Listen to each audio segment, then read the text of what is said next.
When I got out of the car and heard the automatic weapon fire going on, I put on my body armor, got my camera gear, and when I looked over here, the gunman was firing at officers, and at one time he aimed the rifle up, fired at the news helicopters going around.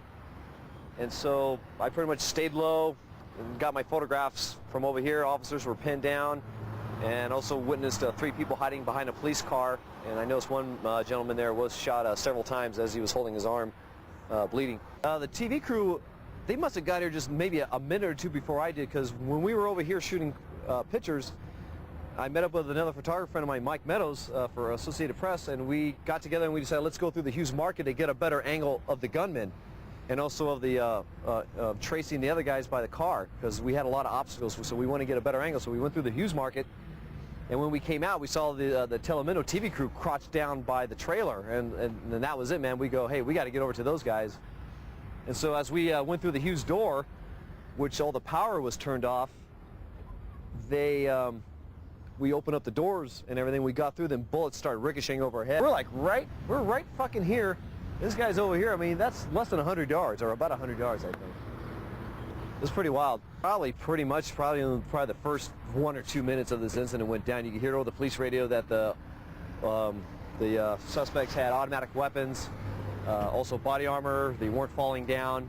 You know, just by hearing that, you knew off the bat the officers were outgunned. And from what I witnessed personally, you know, all they had was their 9mm, shotguns, and these guys are blowing off their automatic weapons. So, the officers were they knew right off the bat in the first 1 or 2 minutes or less, they were totally outgunned. Over the side of the wall over here, that's where they stayed. The one gunman stayed in his car, and the other one sort of walked back and forth in front of the cars, as you see in the video.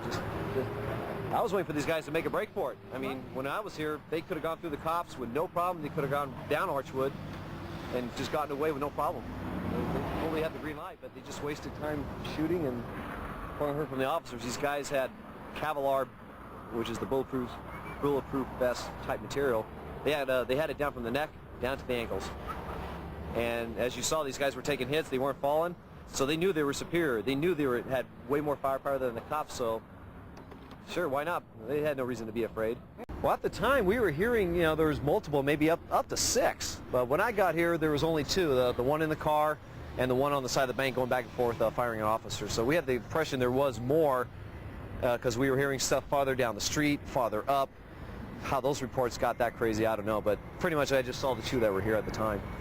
And then when the guys went up Archwood, what did you do? As they started to make their move toward Archwood, or out the bank to go up Archwood, we were at the Hughes Market over here. We started sort of paralleling them, moving across. But during that time, though, bullets were ricocheting all over the place. We were still pinned down, so we really couldn't try to move with them because the officers were returning fire. The gunman was returning fire at them.